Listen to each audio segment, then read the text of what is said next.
आज जिस राज्य के बारे में हम आपको बताने जा रहे हैं उसे का इकलौता तैरता हुआ नेशनल पार्क स्थित है। एक ऐसा राज्य जहां नहीं देखी जाती है बॉलीवुड के फिल्म। यहाँ के लोगों की खुद की अपनी डांस फॉर्म है जो पूरे भारत में फेमस है। भारत की सबसे सफल महिला बॉक्सर मैरी कॉम से लेकर मीराबाई चानू तक सभी का जन्म इसी स्टेट में हुआ और इसी राज्य में स्थित है दुनिया का सबसे पुराना पोलो ग्राउंड। दोस्तों, आज हम बात कर रहे हैं नॉर्थ ईस्ट की स्विट्जरलैंड कहलाने वाले मणिपुर के बारे में। तो देर किस बात की, अपना सीट बेल्ट बांध लीजिए अच्छे से और निकलते हैं मणिपुर की एक शानदार सफर पर। सबसे पहले बता दें कि मणिपुर रहने वाले लोगों की कुल पॉपुलेशन है 37 लाख के करीब। राज्य की राजधानी इम्फाल है और मणिपुर को साउथ एशिया का प्रवेश द्वार भी माना जाता है। मणिपुर की उत्तर दिशा में नागालैंड, दक्षिण में मिजोरम, पूर्व में म्यांमार और इसके पश्चिम में आसाम स्थित है। यहाँ के मूल निवासी मैतेई जनजाति के लोग हैं जो यहाँ के घाटी क्षेत्र में रहते हैं। मणिपुर की ऑफिशियल और सबसे ज्यादा बोली जाने वाली भाषा है मैतेई। आपको बता दें कि आजादी के बाद भारत में शामिल होने वाली अंतिम जगह मणिपुर मानी जाती है। सन 1956 में मणिपुर को भारतीय सरकार ने केंद्र शासित प्रदेश के रूप में मान्यता दी। वहीं 1972 में इसे पूर्ण राज्य का दर्जा दिया गया। मणिपुर का मतलब है मणियों यानी रत्नों की धरती और ये नाम इसकी सुंदरता के कारण दिया गया है। यहाँ बादलों से भरा आसमान, साफ और नीली झीलें, हरे भरे जंगल, मनमोहक वादियाँ, खूबसूरत झरने, चाय के बागान, राष्ट्रीय उद्यान जैसा बहुत कुछ इस राज्य में प्रसिद्ध है। यहाँ का शांत वातावरण हर पर्यटक के मन को काफी सुकून देता है और इस राज्य की कला की भी अपनी अलग ही पहचान है। नेचुरल ब्यूटी को पसंद करने वाले लोगों के लिए ये जगह सबसे बेस्ट ऑप्शन के तौर पर रहती है। मणिपुर में 41% लोग हिंदू हैं, तो वहीं 41% लोग ईसाई धर्म को मानते हैं। राज्य में 9% लोग मुसलमान हैं। पिछले कुछ सालों के आंकड़ों पर नजर डाली जाए तो मणिपुर में लोग ईसाई धर्म को सबसे ज्यादा अपना रहे हैं। वैसे तो मणिपुर में हिंदू धर्म के सभी भगवानों की पूजा की जाती है, लेकिन इस राज्य में निवास करने वाले सबसे ज्यादा राधा कृष्ण की पूजा अर्चना करते हैं।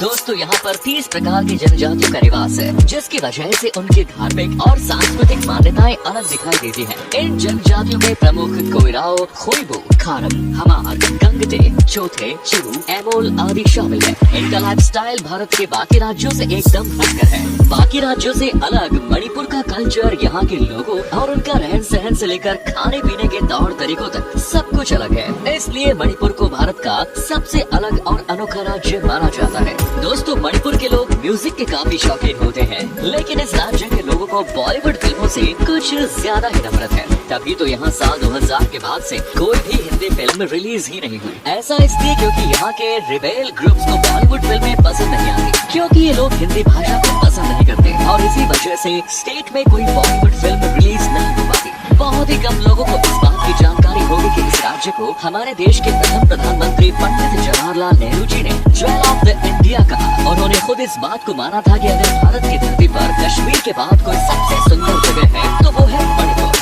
मणिपुर भारत का तीसरा सबसे गरीब राज्य है। यहाँ के 36% आबादी गरीबी रेखा के नीचे जीवन यापन करने को मजबूर है और मणिपुर के लोगों की सालाना प्रति व्यक्ति आय 84,000 रूपए आती गई है। मणिपुर एक ऐसा राज्य है जहाँ ट्रैवलिंग के बहुत ज्यादा साधन उपलब्ध नहीं है और 3/4 हिस्से में सिर्फ जंगल ही जंगल मौजूद है। भले ही पढ़ाई लिखाई के मामलों में मणिपुर पीछे क्यों न हो, लेकिन एजुकेशन के मामले में भी मणिपुर काफी समृद्ध नजर आता है। आज के समय में मणिपुर की लगभग 77% आबादी शिक्षित है। आपको बता दें कि पूरे एशिया का सबसे बड़ा महिलाओं का बाजार मणिपुर में ही है, जिसे ईमा कीथेल वुमेन्स मार्केट के नाम से जाना जाता है और ये मार्केट 500 साल पुराना है, जहाँ आपको महिलाओं के अलावा और कोई दुकानदार देखने को नहीं मिलेगा। ईमा कीथेल का मतलब है मदर्स मार्केट। ये मार्केट 16वीं शताब्दी से महिलाओं द्वारा चलाए जा रहे कुछ छोटे स्टॉल्स के साथ शुरू हुआ था। ये मार्केट आज एशिया का सबसे बड़ा महिला बाजार बन गया है। इस बाजार में आपको जरूरत की सब कुछ मिलेगा। यही वजह है कि इस मार्केट को इम्फाल के इकोनॉमिक और कमर्शियल एक्टिविटी हब माना जाता है। दिलचस्प बात यह है कि यहाँ सिर्फ शादीशुदा महिलाओं को व्यापार करने की इजाजत है और ये परंपरा काफी सालों से चली आ रही है। मणिपुर में सबसे ज्यादा धान, गेहूँ, मक्का, दालें और ऑयल सीड्स की खेती की जाती है। इसके अलावा अनानास, नींबू,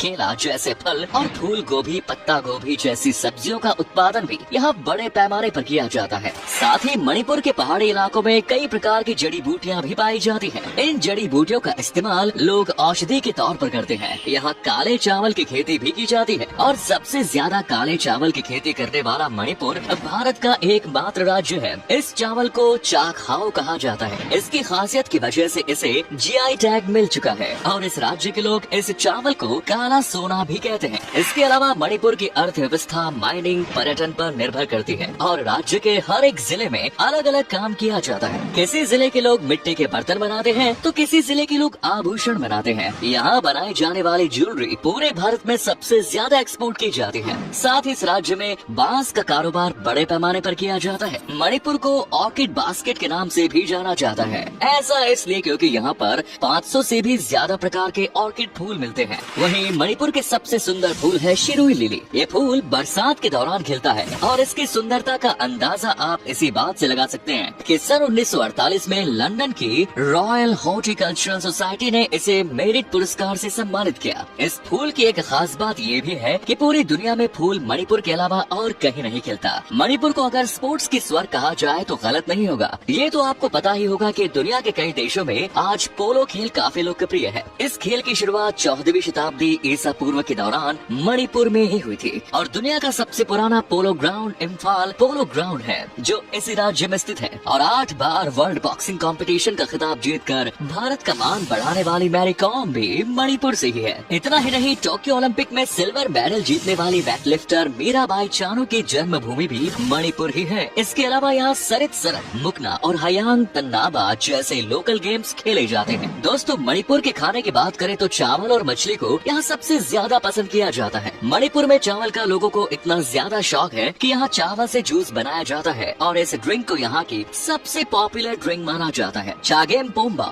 और कंगसोई मणिपुर की सबसे लोकप्रिय डिश है। इसके अलावा सिंगजू, पाकनाम और एरोम्बा मणिपुर के खास डिशेज हैं। मणिपुर के खाने में पड़ोसी देश नेपाल और तिब्बत का भी कुछ प्रभाव देखने को मिलता है। आपको बता दें कि मणिपुर को लैंड ऑफ फेस्टिवल्स भी कहा जाता है। याओशांग, सजीबू चेराओबा, निंगोल चाकुबा, कांग चिंगबा, कूट और गैंग नगाई मणिपुर के प्रमुख त्योहार है। मणिपुरी रास लीला को मणिपुर की सबसे पॉपुलर डांस फॉर्म माना जाता है। इस ट्रेडिशनल डांस को पूरे भारत का सबसे फेमस और अनोखा डांस फॉर्म माना जाता है। मणिपुर में इस डांस को लेकर एक खास बात ये भी है कि ऐसी मान्यता है कि एक बार भगवान कृष्ण राजा भाग्यचंद्र को सपने में दिखाई दिए, जिसमें श्री कृष्ण ने राजा को आदेश दिया कि वो राज्य में रास लीला के प्रदर्शन का आयोजन करे। तभी से रास मणिपुर की सबसे पॉपुलर डांस फॉर्म बनी हुई है। संगाई हिरण मणिपुर की पहचान माने जाते हैं। संगाई हिरण की ऐसी प्रजाति है जो सिर्फ मणिपुर में ही पाई जाती है, इसलिए इसे मणिपुरी हिरण के नाम से भी जाना जाता है और ये मणिपुर का राज्य पशु भी है। मणिपुर में संगाई हिरण फेस्टिवल का आयोजन भी किया जाता है जो हर साल 21 से 30 नवंबर तक चलता है। इस फेस्टिवल को पहली बार 2010 में शुरू किया गया, जिसके बाद से ही ये इस स्टेट के सबसे पॉपुलर फेस्टिवल में शामिल हो गया। अब बात करते हैं मणिपुर के उन जगहों के बारे में जहां आप घूमने जा सकते हैं। मणिपुर में एक झील है जिसे भारत के पूर्वोत्तर हिस्से की ताजे पानी की सबसे बड़ी झील कहा जाता है। इस झील का नाम है लोकतक झील, जो यहाँ की सबसे प्रसिद्ध झील है। ये इस झील को लेकर सबसे खास बात है कि एक ऐसी झील है जिसमें आइलैंड तैरते नजर आते हैं। झील में तैरने वाले इन आइलैंड्स को फुमड़ी कहा जाता है। ये दुनिया की इकलौती फ्लोटिंग झील है और इस झील पर दुनिया का एकमात्र फ्लोटिंग नेशनल पार्क मौजूद है, जिसका नाम किबुल लामजाओ नेशनल पार्क है। छोटे छोटे टापुओं को मिलाने के बाद इस नेशनल पार्क को बनाया गया है। जानवर ठीक से इस पार्क में रह सके, इसके लिए कई बार तो इस पार्क को छोटा भी करना पड़ चुका है। इस पार्क में एक से एक पशु पक्षी देखने को मिल जाएंगे, जिसमें ब्लैक ड्रोंगोज, जंगल क्रू, ब्रो एंटेलियर, कोबरा, पाइथन सहित 1000 से भी ज्यादा पशु पक्षी शामिल हैं। मणिपुर में सबसे ज्यादा चाय के बागान है। आप उखरूल के चाय के बागान घूमने जा सकते हैं। इसके अलावा जुको वैली, विलोंग खुल्लेन, सेंद्रा आइलैंड, श्री श्री गोविंद मंदिर और वॉर सीमेंट्री जा सकते हैं। और अगर आपको ट्रैकिंग पसंद है तो आप थोबल शहर या फिर चंदेल जा सकते हैं। चलिए दोस्तों, अब आपको बताते हैं कि आप मणिपुर में कैसे जा सकते हैं। लगभग हर स्टेट से यहाँ जाने की सुविधा दी गई है। मणिपुर में सिर्फ एक ही एयरपोर्ट बना हुआ है। राज्य का एकमात्र एयरपोर्ट इम्फाल इंटरनेशनल एयरपोर्ट है, जो कि मणिपुर राज्य के बीचों बीच स्थित है। ट्रेन द्वारा मणिपुर जाने के लिए आपको नागालैंड के दीमापुर के रेलवे स्टेशन पर उतरना होगा, जहाँ से इम्फाल के बीच की दूरी लगभग 215 किलोमीटर है। आप स्टेशन पर उतरकर बस या अन्य किसी साधन के द्वारा मणिपुर आसानी से पहुँच जाएंगे। आपको बता दें कि मणिपुर घूमने जाने का बेस्ट बेस्ट समय सर्दियों का माना जाता है, क्योंकि उस दौरान यहाँ का मौसम घूमने के लिए अच्छा होता है। चलिए अब बताते हैं आपको कितने पैसे खर्च करने पड़ेंगे मणिपुर के एक ट्रिप में। आप अगर 7 से 8 दिन की ट्रिप पर जा रहे हैं तो लगभग 12 से 15 हजार के आसपास का खर्च होगा।